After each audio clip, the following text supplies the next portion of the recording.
नमस्कार दोस्तों, मैं हूं प्रमोद और आप देख रहे हो टेक्नोलॉजी ऑफ द टाइम। रोज की तरह एक और नया वीडियो लेकर के आ गया हूं। हर एक दिन एक कुछ नया टॉपिक होता है। आज कुछ नया टॉपिक है जो कि आज के दिनों में जो लॉकडाउन की वजह से बैन पड़ा है उसी से रिलेटेड था। आज खुला रहता तो इस चीज़ के बारे में हम लोग ज़्यादा सीख पाते, बट सीख लो, अगला साल काम आएगा अगर जीवित बचे तो। हालांकि हमने ट्रम्प से बात करा है, उन्होंने कहा है कि कोरोना का हाल तो हमारा यहाँ खराब है, भाई तू बता। तो हमने कहा कि भाई ट्रम्प जी, सिकंदर भी यही हारा था और कोरोना भी यही हारेगा, लिख के ले लो। उसने कहा कि भाई बंदा बात तो है सही है। तो हमने कहा देखते जाओ, देखो कोरोना को कैसे हराते हैं। लेकिन भाई एक चीज समझ में नहीं आ रही, हमारे देश में कुछ जो बंदे हैं ना, बंदा नहीं बोल सकते उसको, मूर्ख बोल सकते हैं। कि घर से बाहर निकलना जरूरी है भाई, काम से निकलो, कोरोना पूरा फैला रहा है एकदम। तो ये चीज हमारे देश में लोग हैं जो कि समझ नहीं रहे बातों को। तो इस चीज को सपोर्ट करिए, कोरोना हारेगा भाई देश में, ऐसा कोई बात नहीं है। अब ऐसा थोड़ी ना है कि कोरोना फैला करके ही जिंदगी चलती है, तो ये सब चीजें गलत हैं। और बात रही फेस्टिवल की, तो फेस्टिवल आप मनाइए, कौन मना किया हुआ है, लेकिन सही से मनाओ ना यार। सही से मनाओगे तो शायद कोरोना से हम लोग बच जाए, नहीं तो अगला साल से फिर दोबारा नहीं मनाओगे, ये सोच लो। तो ये चीजें हैं, इस चीज को समझो। सो हम कहाँ थे हम लोग, हाँ बात कर रहे थे हम लोग सिनेमेटोग्राफिक्स के बारे में। तो सिनेमेटिक्स ग्राफिक क्या होता है, इसके बारे में हम पूरी डिटेल चर्चा करेंगे और इस चीज को हम लोग कैसे यूज करते हैं और ये है क्या। हालांकि आज तक गूगल ट्रेंडिंग में चल रहा है, लोग ज्यादातर सर्च कर रहे हैं। बहुत सारे ऐसे एरियाज है जहाँ पे इस चीज का उपयोग होता है। अब क्या होता है इसके बारे में पहले समझते हैं।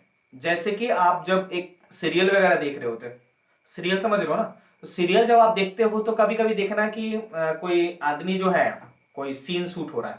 तो सीन शूट हो रहा है तो कभी कभार होता है कि कोई सामने से कैमरा शूट हो रहा है, कोई बगल से कैमरा शूट हो रहा है, कभी पीछे से। अब दो बंदा के बीच में वार्तालाप हो रही है, तो आप कभी देखते हैं कि कैमरा पूरा घूम रहा है।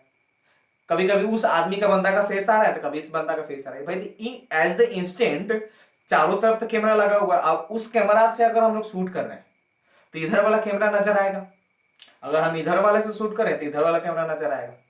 तो ये चीजें क्यों नहीं होती है, इसी चीज जो फंडा है, इस चीज को हम लोग आज समझेंगे।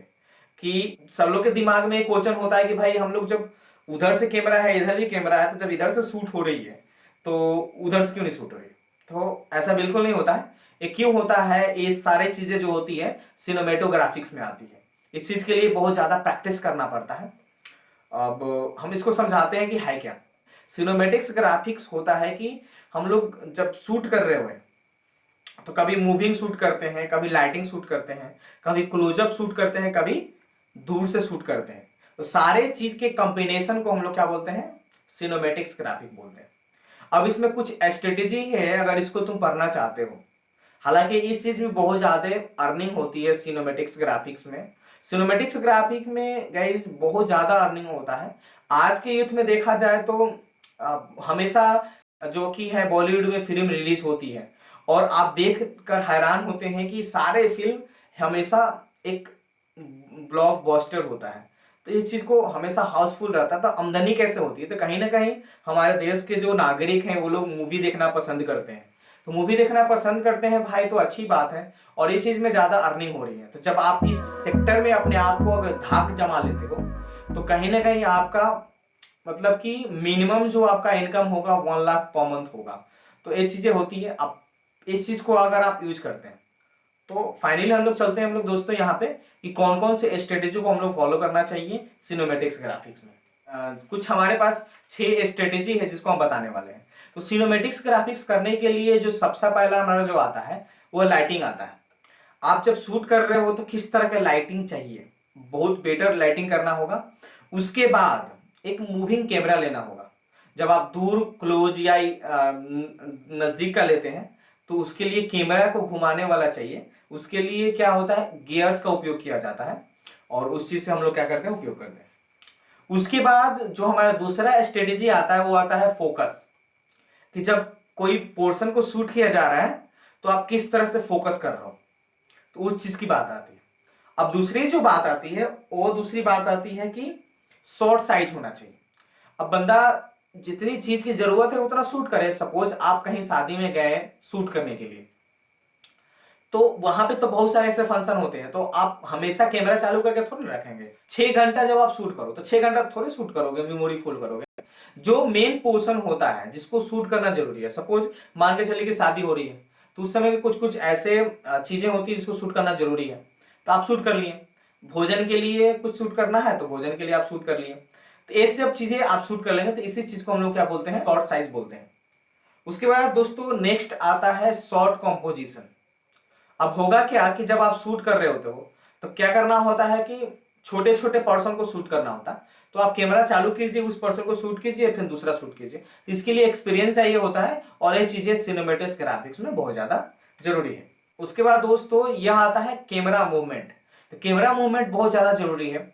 कभी कभार होता है कि हमें कैमरा को ऊपर उठा करके शूट करना पड़ता है, कभी कभी हमको सूत के शूट करना पड़ता है, कभी कभी ऐसे झुक करके शूट करना पड़ता है। तो इस कैमरा हैंडल और कैमरा मूवमेंट को ज्यादातर ख्याल करना होता है सिनेमैटिक्स ग्राफिक्स में। और नहीं तो जब आप शूट कर रहे हो तो इधर का उधर शूट हो जाएगा, कहीं उधर कैमरा लगा हो तो वो आ जाएगा। तो इस चीज को ज्यादातर ध्यान देना होता है। Camera placement. अब कैमरा प्लेसमेंट किस तरह का आप यूज कर रहे हो, आप डीएसएलआर यूज कर रहे हो या नॉर्मल यूज कर रहे हो। डीएसएलआर ही बेटर होगा, क्योंकि डीएसएलआर में बहुत सारे ऐसे फंक्शन होते हैं जो आप को करना नहीं पड़ेगा। आप नॉर्मल कैमरा जब यूज करते हैं तो उसके लिए आपको एडिट करना पड़ेगा, बहुत सारे ऐसे दिक्कतें आएंगी। डीएसएलआर में कुछ चीजें होती हैं कि जो ऑटोमेटिक हैंडल हो जाती है, तो इस चीज की परेशानी कम होती है। तो दोस्तों ये हमारे जो कुल 6 स्ट्रेटेजी है, 6। तो इस चीज को अगर आप फॉलो करते हैं तो सिनेमैटिक्स ग्राफिक्स में आप एक धाकड़ जगह बना लेंगे, और वहां पे आपका जो अर्निंग होगा 1 लाख मिनिमम हो सकता है, और मैक्सिमम बहुत ज्यादा जा सकता है। तो दोस्तों कैसा लगा है वीडियो हमें कमेंट में जरूर बताइएगा। और उससे रिलेटेड बहुत सारे हम वीडियो बनाने वाले हैं, लाइटिंग से कि आप लाइटिंग किस तरह से फिट करोगे, कैमरा मूवमेंट किस तरह से करना चाहिए, ये सारे वीडियो हम आपको बताने वाले हैं। सो चलिए दोस्तों नेक्स्ट वीडियो में हम लोग मिलते हैं। जय हिंद, जय सनातन संस्कृति।